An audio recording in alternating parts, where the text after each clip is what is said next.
¿Qué tal a todos? Espero se encuentren muy pero que muy bien. Mi nombre es Sebastián Gaviria, creador de contenido para el canal de Sega Red, y hoy venimos una vez más con el curso básico de programación en C. El tema que nos reúne el día de hoy es la condición si compuesta o si anidada, como le prefieran llamar. Y es que básicamente en el capítulo anterior vimos el if de una manera muy simple lo que podemos hacer con esta estructura, pero eso no es todo lo que se puede hacer. La cosa se puede ir, digamos, extendiendo un poco más. Y es importante que lo sepamos porque así vamos a poder evaluar nuestras condiciones. Yo les decía anteriormente que esto generalmente creaba una estructura mediante la cual analizaba si era verdadero o falso y con base a eso ejecutaba una función. En el caso del if, como es simple, solo la va a ejecutar si se cumple, pero en el si anidado vamos a jugar un factor importante y es el else. If equivale a sí y else equivale a si no. Entonces, si se cumple hace algo y si no se cumple hace otra función. Ya lo vamos a ver en práctica. De momento, esto es solo la teoría. Pero recuerda que si no has visto los videos anteriores, en la descripción te estaré dejando una lista de reproducción para que accedas a todos esos videos. Ahora bien, vamos a proceder ya con el tema y vamos a irnos directamente a nuestra interfaz de desarrollo. En este caso el dev C++. Y bueno, tengo 3 ejercicios para compartirles a ustedes. Y como quien dice, estos 3 los voy a resolver yo para poder mostrarles diferentes factores que se tocan en estos ejercicios. Pero al final les voy a dejar a ustedes uno para que hagan ustedes mismos y lo dejen en los comentarios del video. Así que bueno, estén muy pendientes.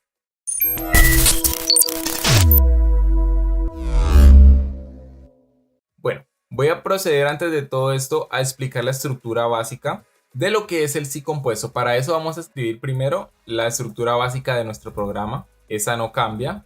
Y bueno, si has seguido juicioso los videos del canal, sabrás que la estructura del if es la siguiente.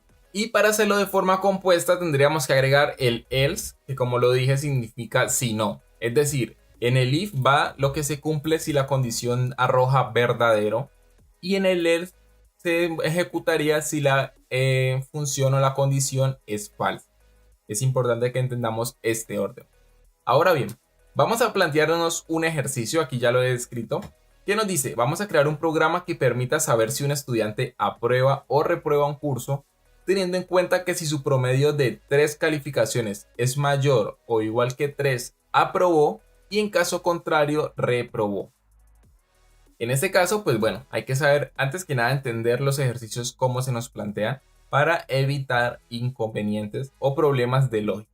Aquí, como podemos ver, nos está pidiendo que la persona debe escribir 3 notas. En este caso, las notas, como son números reales con parte decimal, lo vamos a hacer en un float. Y bueno, yo voy a crear 3 variables, la voy a llamar n1, n2 y n3. Tú le puedes asignar el nombre que quieras. Lo siguiente sería preguntar al usuario para que nos ingrese estos datos y se vaya guardando. Y como saben, eso lo hacemos con un printf. Aquí ya hemos creado para la nota 1 y lo mismo vamos a hacer con las otras 2. Ahora bien, aquí ya estamos preguntando la nota y la estamos capturando en estas variables. Lo que sigue, lógicamente, va a ser crear, vamos aquí a crear otro float que nos calcule el total. En este caso, pues total va a equivaler a la suma de n1 más n2 más n3. Básicamente estamos sumando las 3 notas y esto nos va a dar un total. Podríamos dentro de la misma variable sacar el promedio, pero yo les recomiendo que a veces aprendan a separar eso para que no les genere confusión o para que ustedes no se equivoquen. Yo, por ejemplo, voy a crear otra variable que se llame promedio y en este caso promedio sería equivalente a total dividido 3. Como saben, el total es la suma de todos los valores dividido entre la misma cantidad. En este caso son 3 notas. Y total me está sumando las 3 notas, así que solo me falta dividirlo para tener el promedio. Con eso ya podemos proceder a ejecutar nuestro ejercicio. Y es que bueno, nos dice que si el promedio es mayor o igual que 3, aprobó. Entonces vamos a escribir aquí nuestra variable promedio. Si es mayor o igual que 3, pues nos va a escribir un mensaje que nos diga aprobaste. De lo contrario, nos va a escribir reprobaste. Entonces, ¿qué estamos haciendo? Si el promedio es mayor o igual que 3.0, nos aparecerá un mensaje que diga aprobaste. Pero si esto no se cumple, es decir, si esto llega a ser falso, procede el else a ejecutar un mensaje que diga reprobaste. Vamos a ejecutarlo y así lo miramos mejor. Y bueno, aquí un errorcito que me ha acabado de detectar. Fíjense ustedes que lo marca aquí, pero el error no está aquí. El error está aquí porque no puse el punto y coma. Y por eso es que les decía que es muy importante que le echen un vistazo, porque a veces eso nos crea errores que nos damos cuenta más adelante. Vamos a ejecutarlo y ahora sí no deberíamos tener ningún problema. Pero aquí hay algo muy importante que creo que ustedes no le prestaron atención, y es que mire, me va a dar reprobaste por más que el promedio supere eso. Y es por lo siguiente: cuando yo hice el scanf aquí, estos no son enteros, son números flotantes, por tal motivo debo poner el F. Son pequeños detalles, pero esto es muy importante porque a veces esos errores semánticos, esas pequeñas cosas insignificantes entre comillas, realmente son las que nos dan problemas, porque nuestro programa va a correr, pero no va a hacer lo que estamos solicitando, lo que queremos que haga. Por ende, deben prestarle mucha atención. Vamos a ver ahora si nos aparece bien. Y en este caso, si se fijan, ahora sí nos aparece que aprobamos, porque ya está capturando que estos son números flotantes. Vamos a hacer otra prueba, en este caso una que no supere el 3. Y como se fijan, ahora sí nos aparecería el mensaje que reprobaste, porque el promedio de estas tres notas no alcanza el 3.0. Si hacemos una con 3, nos dice que hemos aprobado, porque lo mínimo que puede pasar es que saquemos 3.0 y de esa manera hemos ganado la nota. Entonces, así de fácil es como podemos ejecutar el si anidado, donde básicamente estamos haciendo que si se cumple la condición, pues nos muestra un mensaje que diga que aprobamos, y de lo contrario que nos diga reprobamos. Entonces les voy a dejar este ejercicio en la descripción del video por si ustedes lo quieren revisar y bueno, estudiar un poco. Vamos con otro ejercicio que tengo por aquí. Vamos rápidamente a escribir la estructura básica de un programa para proceder a desarrollarlo. Bien, ahora analizamos el ejercicio y nos dice que debemos calcular el total que una persona tiene que pagar en una llantería si el precio de cada llanta es 80.000 cuando se compran menos de 5 llantas y de 70.000 si se compran 5 o más. Entonces aquí está muy claro lo que tenemos que hacer. En primer lugar es calcular el total que hay que pagar. Por tal motivo vamos a crear una variable que se llame float total. Si queremos la inicializamos en 0 y bueno, nos dice que el valor de cada llanta es de 80.000 cuando se compran menos de 5 y de 70.000 si se compran 5 o más. Entonces el paso que sigue es preguntar al usuario cuántas llantas desea comprar. Por ende vamos a crear un entero que se llame cant de cantidad y bueno, vamos a ponerlo así. Entonces vamos a ejecutar un texto luego de esto que nos diga cantidad de llantas. Y esto lo vamos a guardar en una variable. Recordemos que cantidad es un entero, en este caso ponemos la i. Y ahora hacemos lo siguiente. Aquí ya estamos guardando la cantidad. Y lo que viene es lo más importante, porque bueno, aquí va nuestro if. Y es lo siguiente: si la cantidad es menor que 5, entonces el total de las llantas, el total a pagar básicamente sería 80.000 por la cantidad. Aquí en el ejercicio nos lo está diciendo que se pagarán 80.000 si se compran menos de 5 llantas. Entonces serían las que compren. No sé, si comprará 2 sería 2 por 80.000. Si compra 3 sería 3 por 80.000. Pero si se compran 5 o más, el proceso es distinto. Entonces aquí lo que hay que hacer es lo siguiente. Lo podríamos meter en un else si ustedes quieren, estructuralmente está bien. O podemos hacer otra cosa y es seguir creando if. En este caso vamos a crear otro if donde la cantidad sea mayor o igual a 5 y que en este caso pues el total sería 70.000 por la cantidad. De esta manera, ¿qué estamos haciendo? Si se ejecuta esto y es falso, pues no pasa nada. Seguido a eso se va a ejecutar esto y si eso es verdadero, pues va a ser lo que aquí hemos puesto. Entonces de esa manera vamos dándole el orden y la estructura a nuestro programa. Vamos aquí a escribir printf y ponemos total a pagar. Y como vamos a poner un número flotante, en este caso total es un número flotante, ponemos el porcentaje f, damos aquí una coma y el nombre de la variable. Vamos a ejecutar nuestro programa. Y bueno, en este caso vamos a hacer la prueba primero con 2. Como pueden ver, sería el total a pagar 160.000, ya que 80.000 por 2 da 160.000. Recordemos que si no queremos este poco de números decimales, lo que vamos a hacer es aquí vamos a escribir .0f, cerramos aquí, volvemos a ejecutar y vamos a hacer lo mismo, 2, y ahora sí ya no nos salen los decimales y aquí sería 160.000. ¿Ok? Vamos a hacer ahorita la prueba con 7, vamos a suponer que son 7 llantas. En este caso sería, el total a pagar sería de 490.000 porque cada llanta pasa a valer 70.000. Y pues bien, así de fácil es como hemos estructurado esto. Con dos simples if hemos ejecutado este ejercicio. Este también se los voy a dejar en la descripción por si le quieren dar una revisión. Vamos con uno más antes de finalizar este video, que está bastante cargadito, está bastante bien estructurado. Y bueno, este ya requiere un poco más de lo que vimos en los otros videos, los operadores lógicos. Y nos dice lo siguiente: se requiere conocer el precio de un pasaje en ferrocarril y usted debe solicitar la distancia a recorrer y el número de días de permanencia en el lugar. Si el número de días de permanencia es superior a 5 y la distancia mayor a 500 kilómetros, el tiquete tiene un descuento del 30%. El precio por kilómetro es de 250. Vamos entonces a crear la estructura básica de un programa y empezamos a desarrollar este ejercicio. Entonces vamos a empezar a desglosar. Siempre que ustedes quieran desarrollar un ejercicio, empiecen desglosando, y antes de proceder a escribir código es importante entenderlo.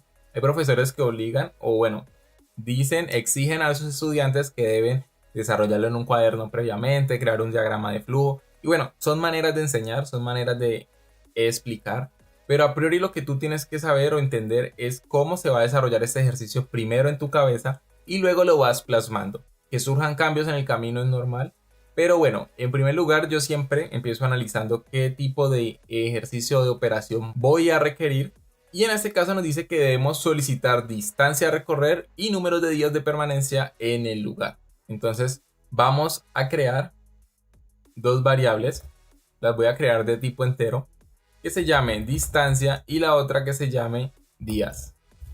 Lo siguiente es entender que debemos mostrar un total. Si queremos, mostramos ese total como entero o como número flotante. En este caso lo he creado también como entero. Si quisiera lo pongo acá mismo, no hay ningún problema. Y lo que viene a continuación es la parte pues más importante del programa. Primero, preguntar y guardar en estas variables la distancia. Ingrese distancia a recorrer. Esto lo vamos a guardar en la variable de tipo entero que creamos. Entonces ya saben que se pone porcentaje y seguido de una coma el ampersand, que no puede faltar cuando queremos capturar datos. Y esto lo vamos a guardar en la variable distancia. Y listo, aquí estamos capturando distancia y días. Ya el usuario nos va a ingresar, o nosotros mismos vamos a ingresar estos datos. Pero lo que viene a continuación es el eje del ejercicio. Hay una condición que nos está diciendo que si el número de días de permanencia es superior a 5 y la distancia mayor a 500 kilómetros, aquí debemos comparar dos variables al mismo tiempo, y por eso es que les decía que los operadores lógicos eran tan importantes de comprender. Entonces el y pues nos está aclarando que debemos usar ese operador lógico como tal, y para eso vamos a crear nuestro if, esta es la estructura normal, y vamos a hacer lo siguiente. Nuestra variable días la vamos a llamar aquí. Nos está diciendo que si es mayor a 5, superior a 5, miren. Y adicional aquí nos pone la unión. La distancia debe ser mayor a 500 kilómetros. Si es mayor, en este caso vamos a poner, recuerden que el i se escribía con dos símbolos de ampersand. Ponemos el nombre de nuestra variable y mayor a la condición que le vamos a poner. El tiquete tendría un descuento del 30%. Entonces podemos crear una variable para el descuento o podemos simplemente aplicarlo al precio. El precio por kilómetro es de 250. Entonces el total sería igual a distancia por 250. Pero todo eso hay que aplicarle también un descuento del 30%. Entonces aquí se juega algo muy importante, y es que hay personas que les gusta hacer todo en una misma variable. Es decir, yo aquí en total podría calcular el descuento y de una vez restarlo. De hecho vamos a hacerlo. Total vendría a ser igual a distancia, esto lo vamos a poner entre paréntesis, restándole el 30%, que vendría a ser equivalente a distancia por 0.3. De esa manera estaríamos capturando el descuento. pero también se puede hacer en una variable aparte. Vamos a crear un entero que se llame descuento y entonces haríamos lo siguiente. En este caso, bueno, esta línea la vamos a invalidar porque les estoy mostrando otra forma de hacerlo. Entonces primero calcularíamos el descuento. En este caso, si eso se cumple, entonces el descuento vale a la distancia recorrida por 250, que es lo que vale cada kilómetro, y todo esto multiplicado por 0.3. Aquí tendríamos el valor de descuento, y para calcular el total simplemente venimos y hacemos lo siguiente. Nuevamente distancia por 250 y le restaríamos el descuento. Aquí tenemos la forma de hacerlo en dos variables y en una sola variable. Tú debes usar la que menos te confunda, bueno, la que más fácil te quede. Y bueno, ahí está para quien lo quiera hacer de esta manera, pero nuestro ejercicio no ha acabado. ¿Por qué? Porque básicamente si no se cumple esta condición, pues el precio del tiquete no va a tener un descuento, pero sí debe tener un valor. Entonces vamos a crear un else y lo que haríamos sería lo siguiente. En este caso total simplemente va a equivaler a la distancia por 250. Una vez finalizado y fuera del ciclo if, vamos a mostrar ya el resultado. Es decir, nuestro resultado lo que está haciendo es evaluar un total y ese total es lo que le vamos a mostrar al usuario. Para eso vamos a escribir el total a pagar es, y recordemos que nuestras variables son de tipo entero, por ende vamos a poner aquí el indicador de que va a ser de tipo entero el dato que ingresaremos y luego el nombre de nuestra variable. Allí está, vamos a compilar esto. Y bueno, vamos a poner que la distancia a recorrer son 600 kilómetros y los días de permanencia van a ser 6. En este caso vamos a evaluar, en este caso tengo aquí una calculadora para hacerlo y sería básicamente la distancia a recorrer por los 250 que vale. En este caso me da 150.000, pero recordemos que aquí se está cumpliendo la condición, entonces debemos restarle el 30%. En este caso me da 105.000, tal cual. Y bueno, quiere decir que nuestro ejercicio está cumpliendo bien esa condición. Vamos a hacer un ejemplo donde se cumpla solo una de las condiciones para que vean que no se va a ejecutar el descuento. Pongamos que la distancia a recorrer son 100 kilómetros y que los días de permanencia van a ser 20. En este caso los días sí se está cumpliendo, pero la distancia no. Y miren, el total a pagar es 25.000. Hacemos la matemática aquí. Y básicamente 250 que vale el tiquete por 100 que son los kilómetros, 25.000. De esa manera no nos está aplicando ningún descuento porque se cumple solo una. El y nos exige eso, que se deban cumplir ambas para poder que la operación o la condición sea verdadera y proceda a ejecutar esta línea de código. Esta que está aquí. De lo contrario, se salta y no se ejecuta la de no. Ni qué decir si no se cumple ninguna de las dos. Lógicamente, pues saltaría automáticamente al else, que se ejecuta cuando la condición principal no es verdadera. Y bueno, la alternativa sería lo falso y en este caso es el else. Entonces, así de fácil he resuelto 3 ejercicios que tocan de diferentes formas la lógica y la estructura de la programación, pero que en sí son básicos y fundamentales. Te los voy a dejar todos 3 en la descripción del video por si les quieres dar un repaso. Pero ahora viene lo más importante y es la sección de hazlo tú mismo, donde te dejo ejercicios para que tú los hagas y los dejes en los comentarios de este video. Y bueno, así analizamos, vemos si de pronto algo está mal o comparamos con los diferentes ejercicios que hacen los demás usuarios de la comunidad. Realmente es un caso de éxito donde muchas personas han podido aprender de una manera muy intuitiva y practicando ustedes mismos. Y me ha gustado mucho, eso lo hice con el curso de PCInt y funcionó a la maravilla. Así que te invito a que te suscribas al canal si aún no lo has hecho, que actives la campana de notificaciones. Recuerda que en la lista de reproducción siempre te dejo un enlace con todos los videos. Y pues bueno, eso ha sido todo en esta oportunidad. Ya nos veremos en un próximo video y hasta la próxima.